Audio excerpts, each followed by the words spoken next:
ઈશ્વરની કૃપા વગર પાંદડું હલતું નથી. તેરી કૃપા બિના હલે ન એક ભી અણુ, અને લેતે હે શ્વાસ તેરી દયા સે તનુ તનુ. એક શ્વાસ અંદર જાય અને બારે જાય છે ને ઈશ્વરની કૃપાથી. અને શ્વાસનો દેવ હોય તો એ મારો બાપ હનુમાનજી છે, વાયુ દેવ છે.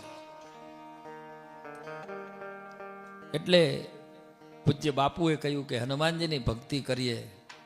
મોરારી બાપુ, અત્યારે આપણે બહુ ભાગ્યશાળી છીએ કે કચ્છના કોટેશ્વરમાં બાપુની રામકથા ચાલી રહી છે અને રોજ નિત્ય હું કથા સાંભળું, એક વખત હનુમાનજીને બહુ યાદ કરે અને એમ કહે કે હનુમાનજીની ભક્તિ કરવાથી આ કાયા તો નિરોગી રહે, નો ડાઉટ, પણ એનું આયુષ્ય બહુ લાંબુ થાય છે. આટલી કૃપા કળિયુગમાં હનુમાનજીની છે. શું કામ? તો કે હનુમાનજી કળિયુગના પ્રધાન દેવ છે. હનુમાનજી પાસે જવાથી આપણી આધિ વ્યાધિ જે કાંઈ ઉપાધિ છે એનું તરત નિરાકરણ થઈ જાય છે. ગમે એવા તમે મૂંઝાણા હો, કોઈ પ્રશ્ન ક્યાંય સોલ્વ ન થતો હોય, હનુમાનજીના ચરણે આવી જાઓ, ધેટ સોલ્વ, તેરે ને તેરે સોલ્વ થઈ જાય. એટલી શક્તિ, એટલું સામર્થ્ય હનુમાનજીના છે. શું કામ છે? શેના માટે છે? એક નહીં પણ જેટલા દેવતાઓ છે એ બધાએ દેવતાઓએ હનુમાનજીને આશીર્વાદ આપ્યા છે કે હે હનુમાનજી, જાઓ, તમે જે ધારશો એ કરી શકશો. અને બધાએથી વધારે એને માં અંજનીએ આશીર્વાદ આપ્યા છે. માં અંજની જ્યારે અશોક વાટિકામાં હતા અને ત્યારે પહેલું જ જો મિલન થયું હોય હનુમાનજીનું અને માં સીતાનું તો અશોક વાટિકામાં.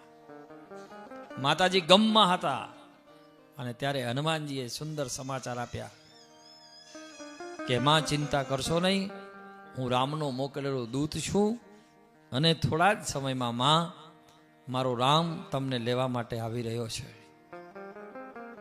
એટલે તેરે ને તેરે માએ રાજી થઈ અને કહ્યું કે હે હનુમાનજી, ખૂબ સરસ, પણ જાઓ, આજ માં તમને વરદાન આપે છે કે અષ્ટ સિદ્ધિ નવ નિધિ કે દાતા. એ 8 પ્રકારની સિદ્ધિઓ અને 9 નિધિ હનુમાનજી પાસે છે. એટલા માટે હનુમાનજીની ભક્તિ કરો એટલે હનુમાનજી આપે આપે અને આપે. મેં જ્યાં સુધી સર્વે કર્યું છે મારી આટલી ઉંમરમાં, રમેશભાઈ, મારી આટલી ઉંમરમાં મેં જ્યાં સુધી સર્વે કર્યું છે ત્યાં સુધી જે લોકો હનુમાન ભક્ત છે ને એને ક્યારેય કોઈ જાતનો નેવર ક્યાંય વાંધો આવ્યો નથી. પણ આપણે તો કેવું છે, ખાલી શનિવારે જ હનુમાનજી કને ટબુડીમાં તેલ લઈને જઈએ, આટલા પૂરતું જ છે. હું જોઉં શનિવારે બધા ટબુડીમાં ઓલી તેલ લઈને જાય, બાકી પછી એ પાછા 7 દિવસ કાંઈ નહીં. અને શનિવારે પાછો સવારમાં નહીં, સવારમાં હનુમાનજી યાદે ના, હાંજ પડે કોકના, એ આજ તો શનિવાર છે કે એટલે ટબુડી ભરીને જાય. શું કામ હનુમાનજીને તેલ ચડાવો? ઘણા તો આખી મૂર્તિ તેલથી ભરી નાખે. બોલો, મેં જોયું છે મારા ગામમાં જે હનુમાનજીને બધા તેલ માથે ચડાવે. પછી હરવે હરવે બધાને સમજાયા કે આને માથા ઉપર ચડાવવાની જરૂર નથી, માથું તો રોજ તેલવાળું નાખતા નહીં, તેલ એને પગમાં.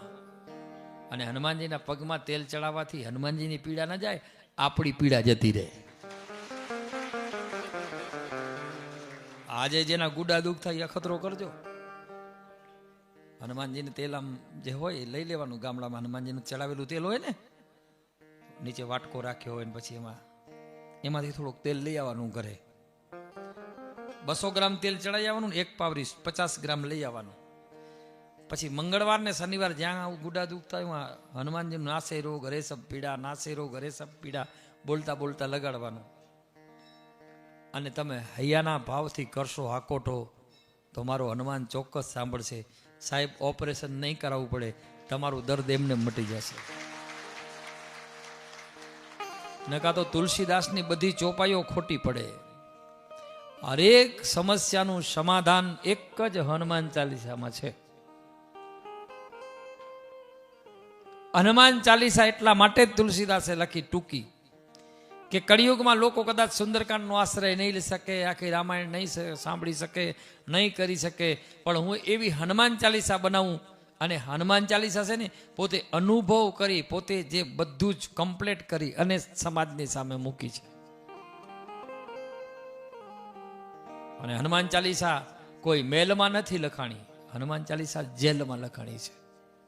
આ બધાય આ વાતથી ખબર છે કે હનુમાન ચાલીસા રાજાપુર સિકરીની જેલમાં લખાણી છે. આ વાત કેટલાને ખબર છે? બધા જ ને ખબર છે. જુઓ,